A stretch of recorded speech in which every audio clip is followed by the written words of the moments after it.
to our second installment of innate immunity, where we are going to move on to the second line of defense, which, as I mentioned before, involves a series of immune cells. Now, these immune cells act non-specifically, which means that they don't attack specific viruses or bacteria. They attack basically anything that is not self.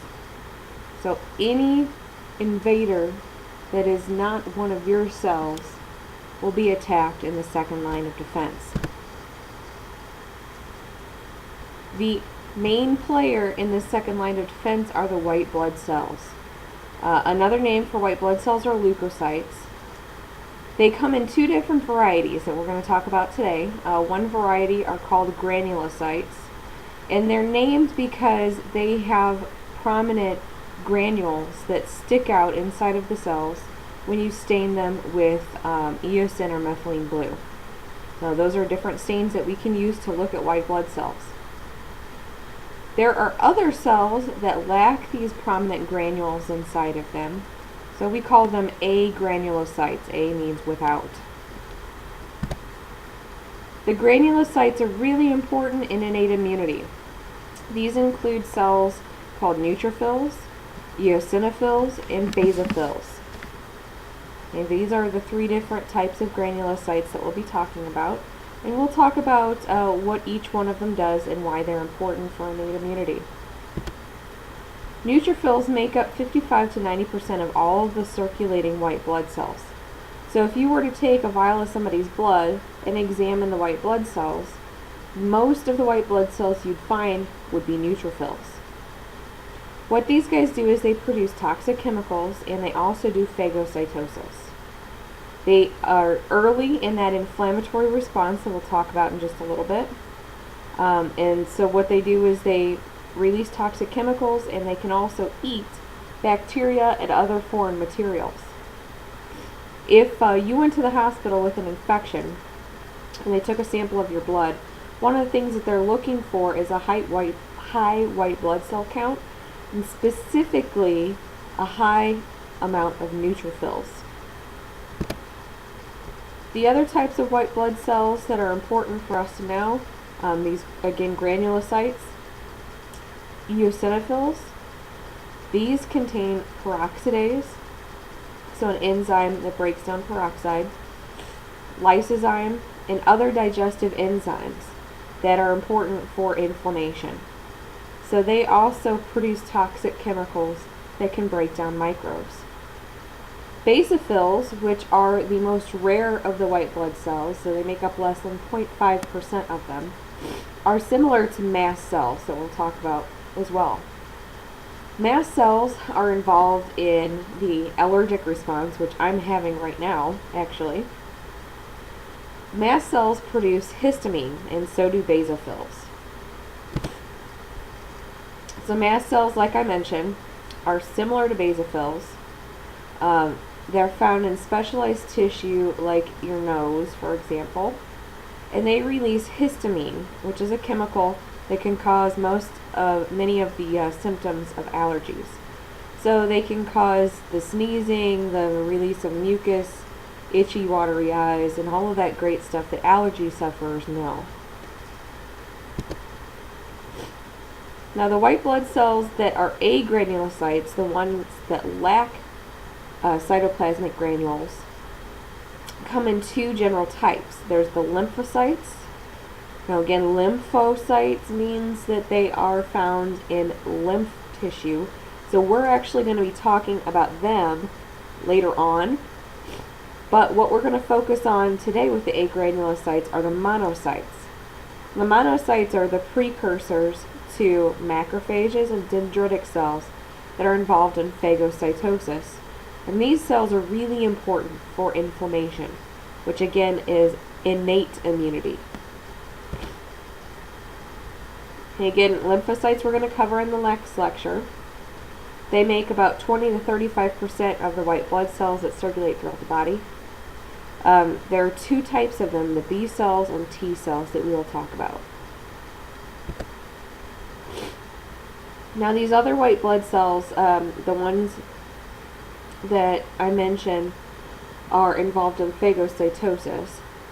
Okay, these monocytes are the largest of all the white blood cells. 3 to 7% of circulating white blood cells are made up of monocytes. These guys kill pathogens by phagocytosis.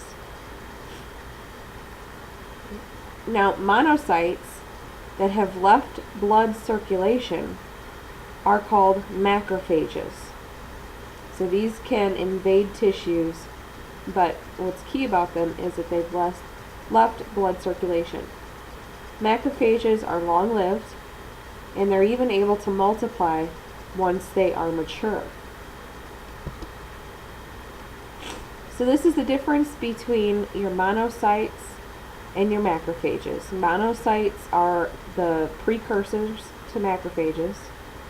Again, they do phagocytosis, so they eat invaders, but they circulate through the blood. Now, once those monocytes mature and migrate out of the blood into tissues, they're considered macrophages. Macrophages are really important in innate immunity because they both have specific and non-specific killing functions.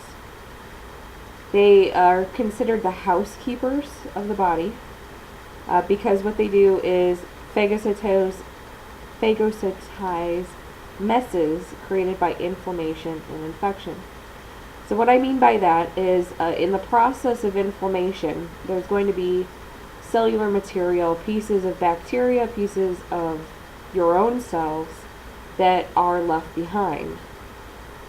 Well, macrophages come in and clean all that up and leave the wound after inflammation, leave the wound cleaner.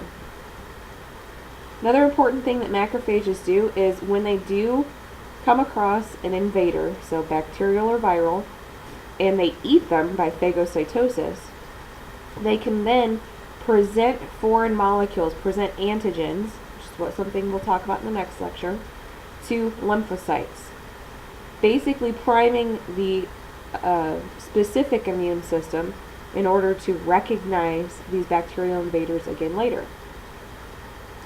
Macrophages also secrete biologically active compounds that assist in immune cells and reactions.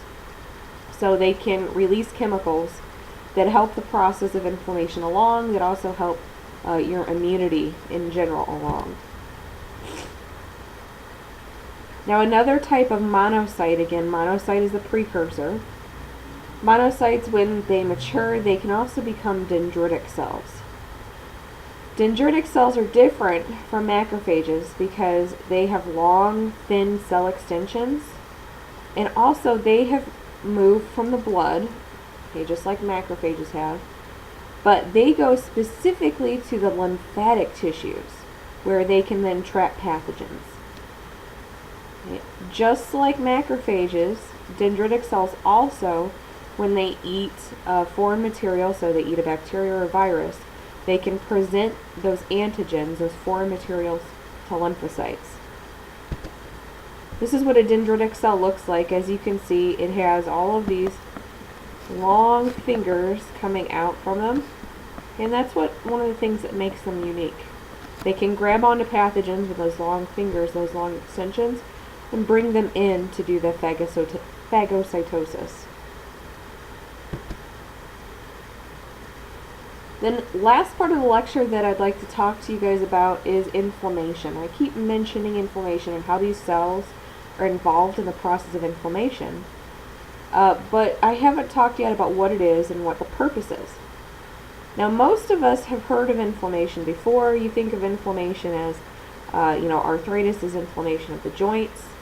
If you have a wound and it becomes red and hot, you think of inflammation there.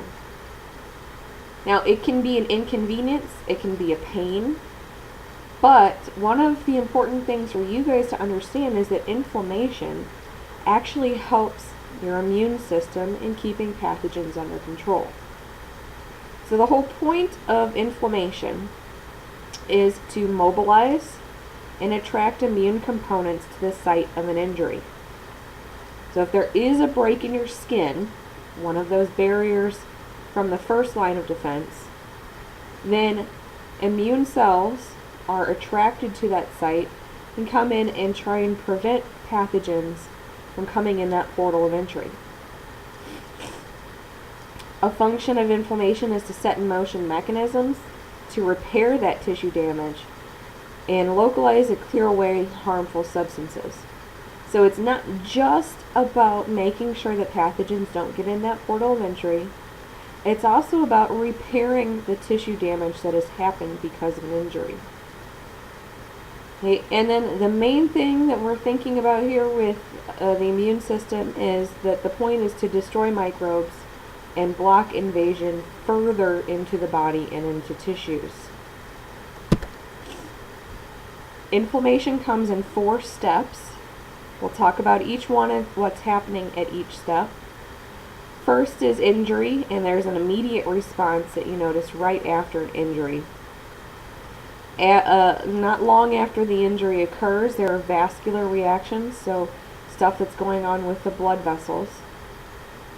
Then edema and pus formation, swelling and the production of pus. And then finally the healing process begins, where the wound starts to resolve itself and a scar is formed. So the early events that happen when an injury first occurs, one of the first things you'll notice with an injury is the pain, and it starts to get hot and look irritated, will be red. Well, this is all mediated by mast cells that are releasing different chemicals. So mast cells release different chemicals called chemical mediators and cytokines. The purpose of mast cells coming in and releasing these chemicals is not to cause you pain, okay? It's actually to do this work of inflammation. Okay, what happens with the chemical mediators and cytokines is they are vasoactive, which means that they affect the blood vessels around that area. Another thing that these guys can do is they can attract white blood cells. That's what chemotactic factors mean. They are chemicals that help to attract white blood cells to the area. And then they also act as inflammatory mediators, causing fever, stimulating lymphocytes, so bringing them to the area, stimulating their maturation. They can also directly prevent the spread of a virus, and they can directly, unfortunately, cause allergic symptoms. These are some examples of different chemical mediators and cytokines that I was talking about before. You guys can look at that at your leisure. It's in the textbook. But I want to talk about what the point is. So I mentioned that there is a reason for all this. It is causing pain, and it's going to start causing swelling. But there is a point. Okay, once you have a wound, the chemical mediators have started to be vasoactive. What happens is this causes gaps in the blood vessels to form. Now the gaps in the blood vessels allows fluid to enter the wound site. That fluid entering the wound site is what causes swelling or edema. Now the reason why this is important is because as the fluid is coming into the wound site, it's bringing immune cells with it. So this is a way for your immune cells to get a direct route immediately to the site of the wound where they're needed. Again, I mentioned chemotaxis. Chemotaxis is a tendency of white blood cells to migrate in response to specific chemical stimulus. So in this case, those chemicals that are released by mast cells when a wound occurs, they cause the white blood cells to migrate to the site of the injury. And again, they flow in on that fluid that's now swelling into the area. This is what it looks like, the leakage of vascular fluid into the tissues. You can notice here, this would be a blood vessel.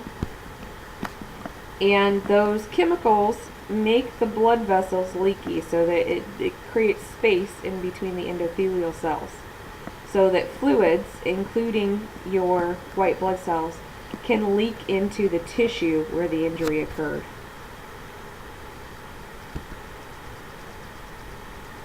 What happens next is the formation of pus. Now, pus, normally we think of as disgusting, gross, nasty, and you don't want it. But pus is actually really important for the healing process. Pus is a whitish mass of cells, liquefied cellular debris, and bacteria. Now, the part that we don't want, of course, is the cellular debris and the bacteria, but they're just a side effect. Again, the biggest component of pus are actually those lymphocytes, those immune cells that are there to try and kill the bacteria to prevent them from spreading any further. So what pus is, it's an influx again of fluid. It helps to dilute toxic substances. A fibrin clot then can trap microbes and prevent further spread. Then in that area of the wound, neutrophils, we talked about before, they're the main component of the white blood cells that circulate through your body. They actively eat, so they phagocytize bacteria, dead tissue, and any other particles that may be in the wound.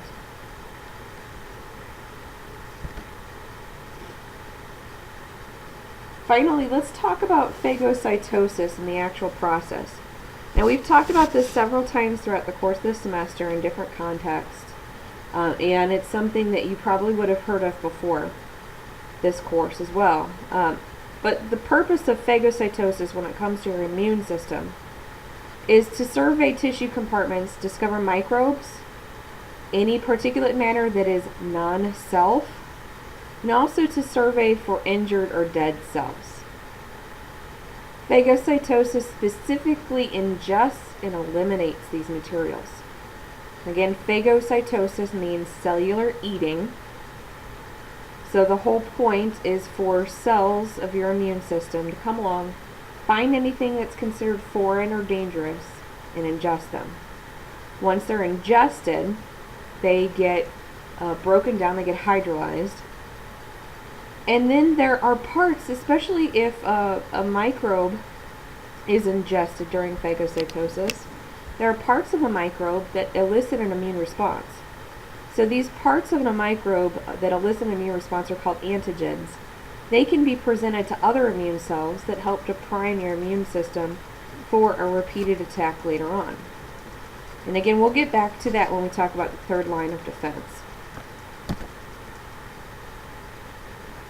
Now, you're probably wondering to yourself, how do these cells recognize whether or not a material is foreign? Okay, I said phagocytosis happens to anything that is non-self. So how do your cells that don't have brains recognize what is self and non-self? Well, they do that through pathogen-associated molecular patterns. These are signals on the outside of microbes that act to basically signal phagocytes. So they signal those cells that do phagocytosis. They're only present in microbes. They are not present in mammals.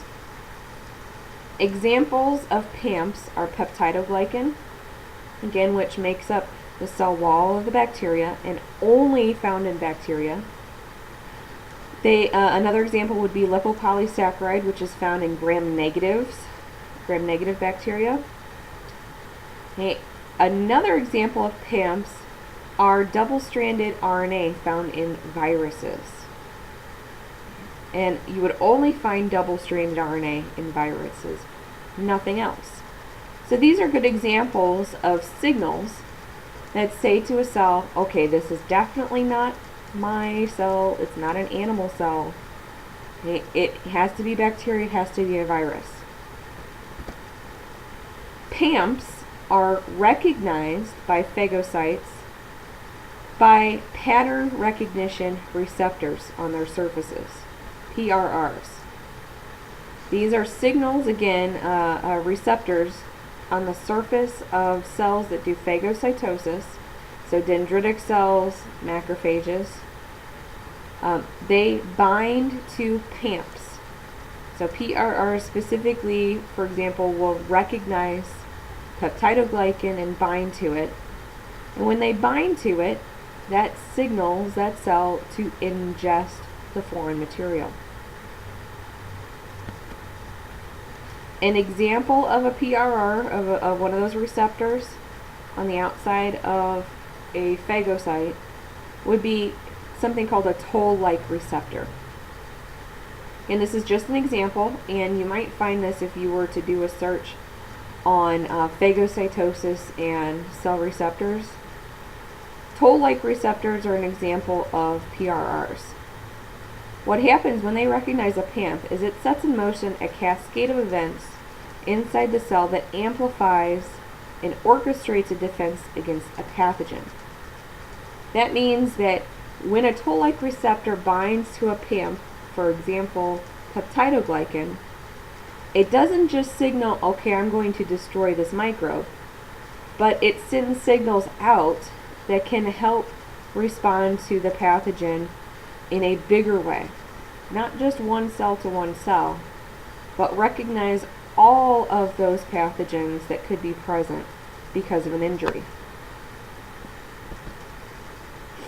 So this is kind of what happens when you have a macrophage that has a toll-like receptor on it. And that toll-like receptor can bind to identify a foreign molecule.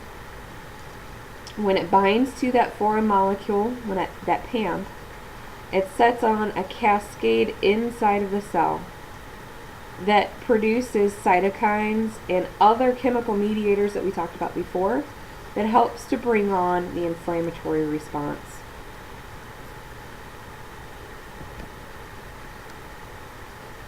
Now, once a macrophage, for example, has bound to one of those PAMPs, so it signals phagocytosis needs to happen, what happens again is it ingests the bacteria or virus, whatever it is that it's bound to. Once it ingests that bacteria or virus, a lysosome comes along and migrates to that phagosome, so that's the membrane that's surrounding the foreign material, fuses with it, releases all of its enzymes that can break down the microbe, and eventually that microbe gets destroyed. It can actually cause the death of a bacteria within 30 minutes. This is showing you from beginning to end what happens during phagocytosis. Okay. So this is your phagocytic cell here. This would be a macrophage, for example. It has these receptors on them. The receptors bind to any PAMPs, so those are signals on the outside of the bacterial cell. When they bind, that causes the membrane to pinch in. Pinches in, creates a phagosome, a vesicle specifically for eating microbes. Lysosomes then come along and fuse to the phagosome, releasing all of their hydrolytic enzymes. That causes the bacteria to die and eventually break down. Now, this macrophage can then release any cellular debris back out into the media, into your cell, into your body. But it can also take some of that cellular debris and eventually will present it to other immune cells. The last step of inflammation is resolution and scar formation. So this is healing. At the end of inflammation, monocytes, lymphocytes, and macrophages are attracted.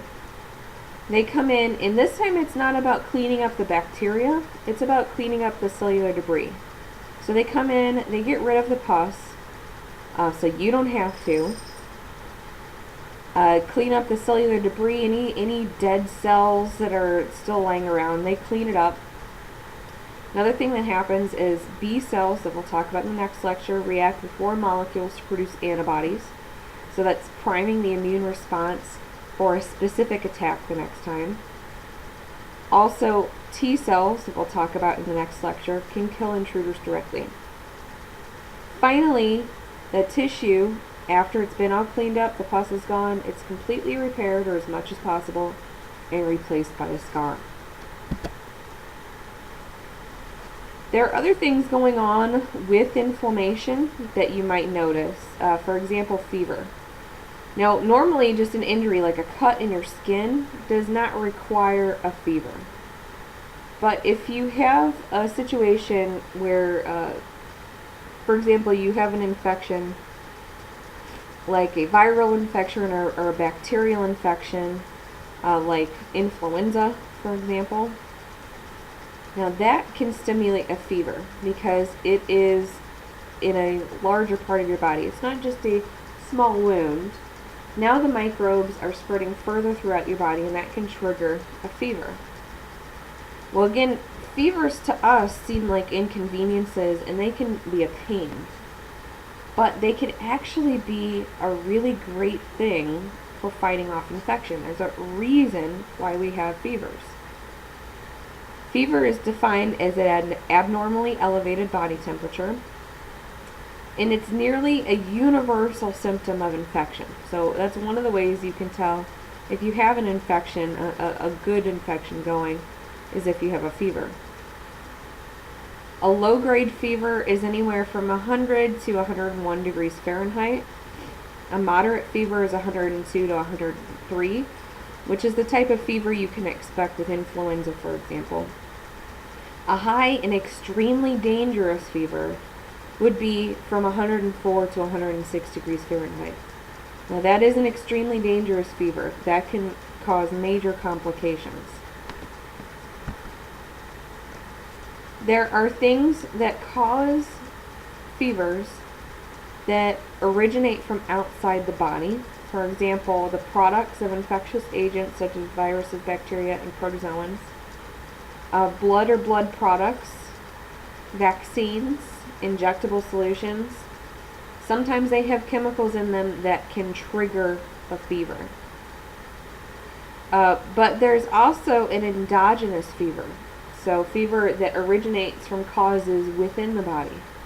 For example, chemicals that are released by monocytes, neutrophils, the specific macrophages during the process of inflammation that can cause a fever. Examples of those chemicals would be interleukin-1 and tumor necrosis factor. So again, these are chemicals that your immune cells can release in the process of inflammation that can trigger a fever. Some of the benefits of fever, as I mentioned, it can actually be a good thing.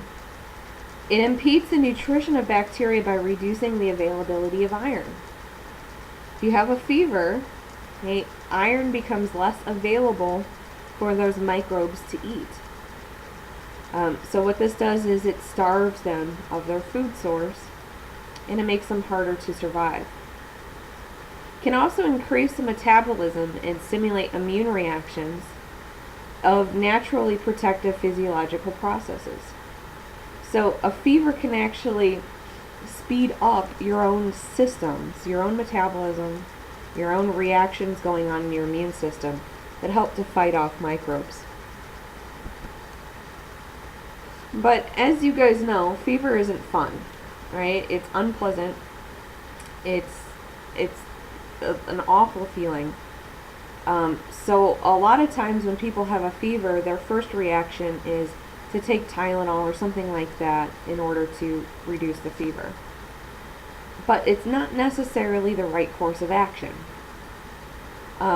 All medical experts, so all doctors agree that if you have a high or a prolonged fever, those should be treated. So if you have a fever of like 103 or above, or if you have a fever that's lasting several days, those should be treated.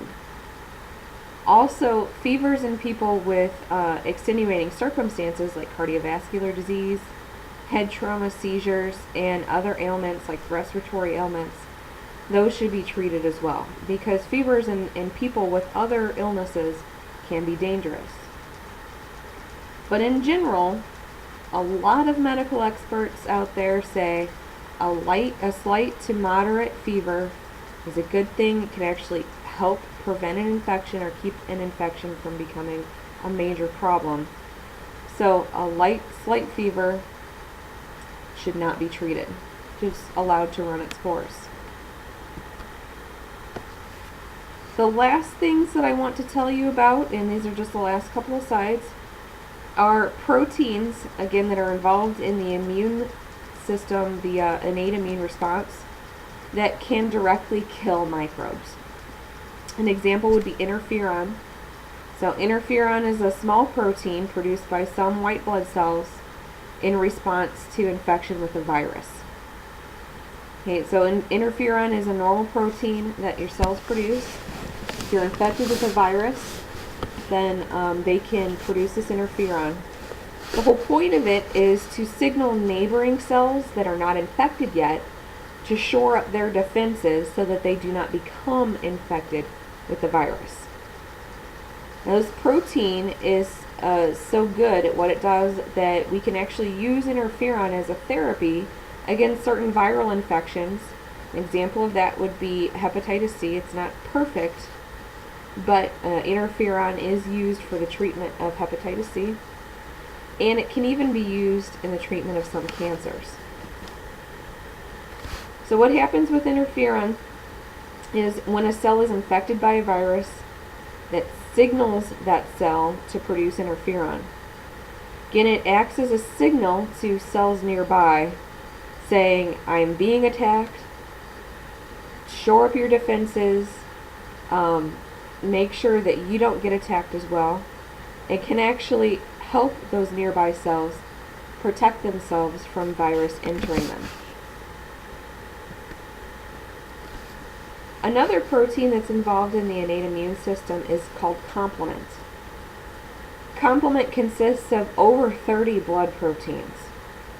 These proteins work together to destroy bacteria and viruses.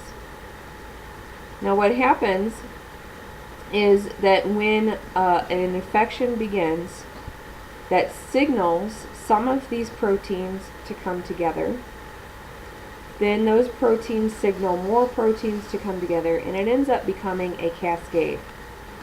It's a sequential physiological process where the first substance in a chemical series activates the next, and activates the next, until finally the end product is achieved. Now, what complement does, and this is a busy slide, you don't need to know all of this, I just want you to know in general what complement does. Now, what complement does, again, it recognizes a foreign cell and becomes bound to that foreign cell.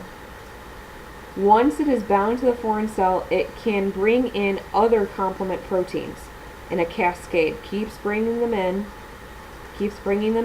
and eventually they build up this membrane attack complex. So that's a complex of proteins all attached to the bacterial cell that poke holes in the membrane. Holes in the membrane are very dangerous to bacteria. It allows them to burst open, their cellular material to leak out, and they eventually die. Thank you very much for paying attention, and keep tuned for the next installment of maternity lectures. Next installment is specific immunity.